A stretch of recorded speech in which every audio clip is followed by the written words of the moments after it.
Hi hello friends, welcome back to mister missus Lakshmi Arun vlogs. ಎಲ್ಲರೂ ತುಂಬಾ ಚೆನ್ನಾಗಿದ್ದೀರಾ ಅಂತ ಭಾವಿಸ್ತಾ ಈ ವ್ಲಾಗ್ನ ಶುರು ಮಾಡ್ತಿದ್ದೀನಿ. ಬೇರೆ ಕಂಟ್ರೀಲಿ ಯಾವ ಥರ ಅಂತ ನನಗೆ ಗೊತ್ತಿಲ್ಲ, ಆದರೆ ಭಾರತದಲ್ಲಿ ಮಾತ್ರ ಹೆಣ್ಮಕ್ಳಿಗೆ ರಂಗೋಲಿಯಿಂದನೇ ದಿನ ಶುರುವಾಗೋದು. ಎಲ್ಲರ ಮನೆ ಮುಂದೆ ಸುಂದರವಾಗಿರೋ ಅಂಥ ರಂಗೋಲಿ ಹಾಕಿದ್ರೇ ಸಮಾಧಾನ, ಅದೇನೋ ಒಂಥರ ಸಂತೋಷ ಕೊಡುತ್ತೆ.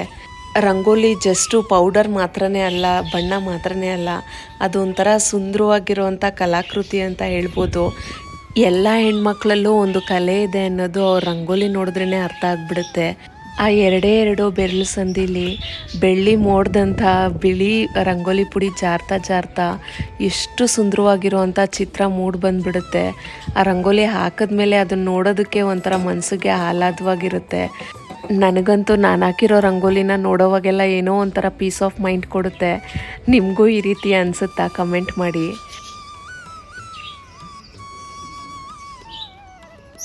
ಇನ್ನು ಈಗ ಬೆಳಗ್ಗೆನೇ ಸೂರ್ಯನ ನೋಡೋದು ಡಿಫಿಕಲ್ಟ್ ಆಗೋಗ್ಬಿಟ್ಟಿದೆ.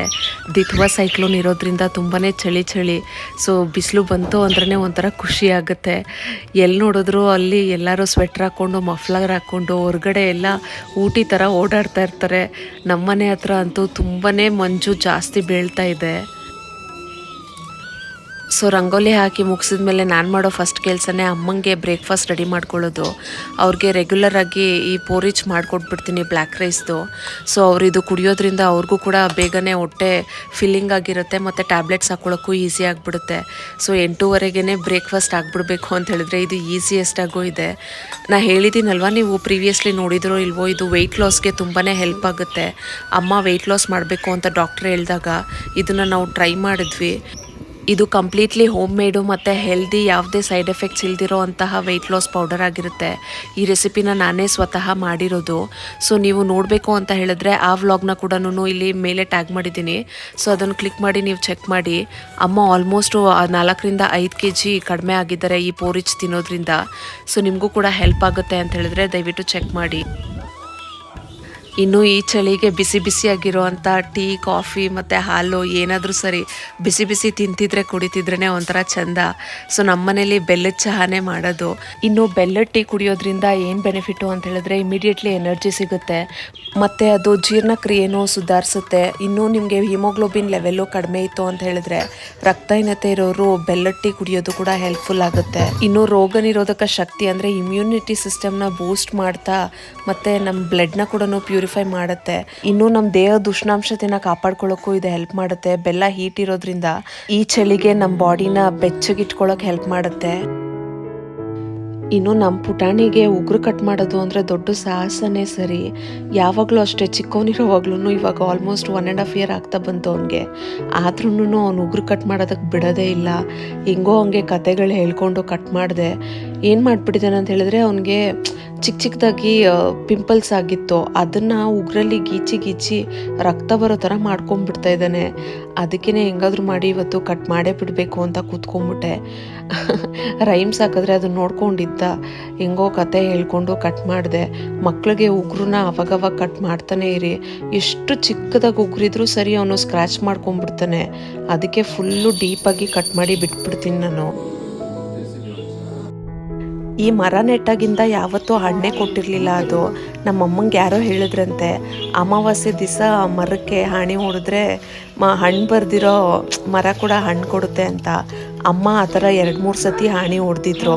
ನಾನು ಹೇಳ್ತಿದ್ದೆ, ಅಮ್ಮ ಇನ್ನೂ ಅದು ವಯಸ್ಸಿಗೆ ಬಂದಿರಲ್ಲ, ಅದಕ್ಕೆ ಹಣ್ಣು ಕೊಟ್ಟಿರಲ್ಲ ಅಂತ. ಬಟ್ ಅವ್ರಿಗೇನು ಬಿಲೀಫ್ ಅಂತ ಹೇಳಿದ್ರೆ ಅವರು ಹಾಣಿ ಹೊಡೆದ್ರಲ್ವ, ಅದಕ್ಕೆ ಇಷ್ಟೊಂದು ಹಣ್ಣು ಬರ್ತಿದೆ ಅಂತ. ನೀವು ಹೇಳಿ ಫ್ರೆಂಡ್ಸ್, ಅವರು ಆಣಿ ಹೊಡೆದಿದ್ದಕ್ಕೆ ಹಣ್ಣು ಬರ್ತಿದ್ಯಾ ಇಲ್ಲ ಅದು ಈಗ ಮೆಚ್ಯೂರ್ಡ್ ಆಗಿದೆ ಅದಕ್ಕೆ ಹಣ್ಣು ಬರ್ತಿದ್ಯಾ ಅಂತ.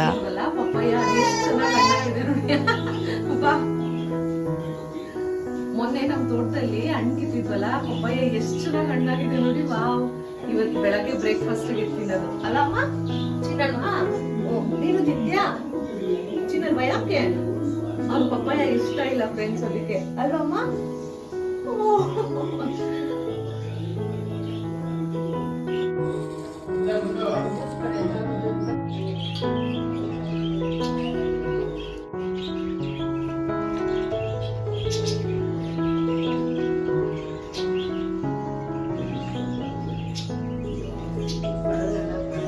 ಈ ಮರದ್ದು ಫಸ್ಟು ಹಣ್ಣು ನಾವು ಟೇಸ್ಟ್ ಮಾಡಿದ್ದು ತುಂಬ ಅಂದರೆ ತುಂಬಾ ಚೆನ್ನಾಗಿತ್ತು ಹಣ್ಣು.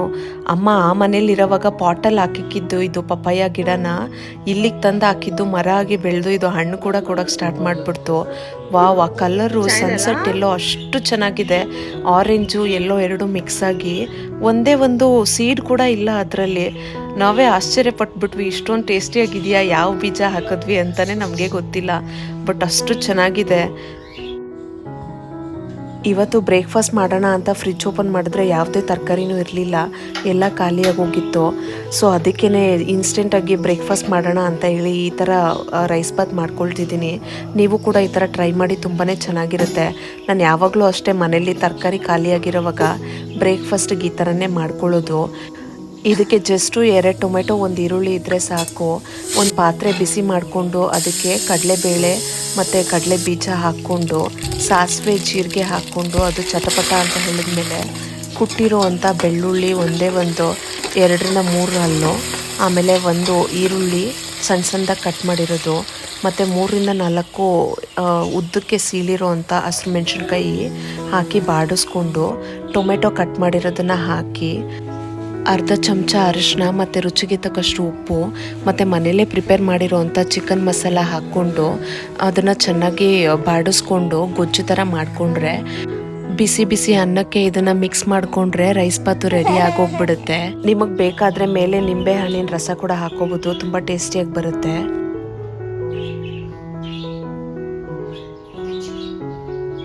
ಇನ್ನೂ ಆಫೀಸ್ ಮುಗಿಸ್ಕೊಂಡು ಬರೋಷ್ಟೊತ್ತಿಗೆ ಅಮ್ಮ ಸಂಜೆ ಊಟಕ್ಕೆ ಬೆರ್ಕೆ ಸೊಪ್ಪಿನ ಸಾರು ಮಾಡಿದ್ರು. ಇನ್ನು ಸೊಪ್ಪು ಸಾರಿಗೆ ಸೈಡ್ ಡಿಶ್ಶು ಎಗ್ ಬುರ್ಜಿ ಇದ್ರೆ ತುಂಬಾ ಚೆನ್ನಾಗಿರುತ್ತೆ. ಅದು ಯಾವ ರೀತಿ ಮಾಡೋದು ಅಂತ ನೋಡೋಣ ಬನ್ನಿ. ಸೊ ಎಣ್ಣೆ ಕಾಯಿಸ್ಕೊಂಡು ಅದಕ್ಕೆ ಸಾಸಿವೆ ಹಾಕಿ 2 ಈರುಳ್ಳಿ ಮತ್ತು 4-5 ಹಸಿರು ಮೆಣಸಿನ್ಕಾಯಿ ಹಾಕಿ ಚೆನ್ನಾಗಿ ಬಾಡಿಸ್ಕೊಳ್ಬೇಕು. ಇನ್ನು ಇದು ಫ್ರೈ ಆಗೋಷ್ಟೊತ್ತಿಗೆ ಮೊಟ್ಟೆಗಳೇನಿದೆ ಅಲ್ಲ ಅದನ್ನು ಸೆಪ್ರೇಟಾಗಿ ಒಂದು ಬೌಲಲ್ಲಿ ನೀಟಾಗಿ ಒಡೆದು ಇಟ್ಕೊಂಡು ಚೆನ್ನಾಗಿ ಬೀಟ್ ಮಾಡ್ಕೊಳ್ಬೇಕು. ಈ ರೀತಿ ಸೆಪ್ರೇಟಾಗಿ ಬೌಲಲ್ಲಿ ಒಡೆದಿಟ್ಕೊಳ್ಳೋದ್ರಿಂದ ಆ ಸಣ್ಣದಾಗಿರುತ್ತಲ್ವ ಮೊಟ್ಟೆ ಹೋಳು ಅದರೊಳಗಡೆ ಬೀಳಲ್ಲ. ಅದೇನಾದರೂ ಬಿದ್ದು ಬಾಯಿಗೆ ಸಿಕ್ಕಿದ್ರೆ ಅದು ಜೀರ್ಣ ಆಗೋದಿಲ್ಲ. ತಿಂತಿರೋವಾಗ ಮೊಟ್ಟೆ ಸಿಪ್ಪೆ ಬಾಯಿಗೆ ಸಿಕ್ಕಿದ್ರೆ ಮಜಾನೇ ಹೋಗ್ಬಿಡುತ್ತೆ. ಸೊ ಅದಕ್ಕೆ ಈ ರೀತಿ ಫಸ್ಟೇ ಬೌಲಲ್ಲಿ ಹಾಕಿಕೊಂಡು ನೀಟಾಗಿ ಬೀಟ್ ಮಾಡ್ಕೊಳ್ಳಿ, ಆಗ ಫ್ಲಫಿಯಾಗಿ ಬರುತ್ತೆ ಎಗ್ ಬುರ್ಜಿ. ಸೊ ಈಗ ಟೊಮೆಟೊ ನಾವು ಕಟ್ ಮಾಡಿ ಇಟ್ಕೊಂಡಿದ್ವಲ್ಲ ಅದು ಹಾಕ್ಕೊಂಡು ರುಚಿಗೆ ತಕ್ಕಷ್ಟು ಉಪ್ಪು ಹಾಕ್ಬಿಟ್ಟು ಅದು ಚೆನ್ನಾಗಿ ಬೇಯಬೇಕು. ಸೊ ಗೊಜ್ಜಾಗಿ ಬಂದಮೇಲೆ ನಾವು ಬೀಟ್ ಮಾಡಿ ಇಟ್ಕೊಂಡಿದ್ವಲ್ಲ ಮೊಟ್ಟೆ ಅದನ್ನು ಇದಕ್ಕೆ ಹಾಕ್ಕೊಂಡು ತಿರುಗಿಸ್ಕೊಡ್ತಾ ಇರಬೇಕು, ಇಲ್ಲಾಂದರೆ ತಳ ಹತ್ಬಿಡುತ್ತೆ. ಸೊ ಇದು ಎಗ್ ಬುರ್ಜಿಯಲ್ಲಿ ಮೇನ್ ಥಿಂಗ್ ಏನೇನೆ ತಿರುಗಿಸ್ಕೊಡೋದು. ಚೆನ್ನಾಗಿ ತಿರುಗಿಸ್ಕೊಡ್ತಾ ಇದ್ದರೆ ಸ್ವಲ್ಪ ಹೊತ್ತು ಆದಮೇಲೆ ತಟ್ಟೆ ಮುಚ್ಚಿಟ್ಟು ಆ ಹಬೆಲಿ ಬೇಯಿಸೋದ್ರಿಂದ ಎಗ್ ಬುರ್ಜಿ ಜ್ಯೂಸಿಯಾಗೂ ಬರುತ್ತೆ ಮತ್ತು ಹೂವಿನ ಥರ ಇರುತ್ತೆ ಎಗ್ ಬುರ್ಜಿ ನೋಡೋದಕ್ಕೆ. ಅಷ್ಟು ಟೇಸ್ಟಿಯಾಗಿರುತ್ತೆ. ಒಂದ್ಸತಿ ಟ್ರೈ ಮಾಡಿ ನೋಡಿ. ಇಷ್ಟು ಸಿಂಪಲ್ಲಾಗಿ ಕ್ವಿಕ್ಕಾಗಿ ಮಾಡ್ಕೊಂಡ್ಬಿಡ್ಬೋದು. ಲಾಸ್ಟಲ್ಲಿ ನಾವು ಗಾರ್ನಿಷಿಂಗ್ಗೆ ಸ್ವಲ್ಪ ಕೊತ್ತಂಬರಿ ಸೊಪ್ಪು ಹಾಕಿದರೆ ಎಗ್ ಬುರ್ಜಿ ರೆಡಿಯಾಗಿ ಹೋಗುತ್ತೆ. ಸಿಂಪಲ್ ಬಟ್ ಸೂಪರ್ ಎಮ್ಮಿಯಾಗಿರುವಂಥ ಡಿನ್ನರ್ ಇವತ್ತಿಂದಾಗಿತ್ತು.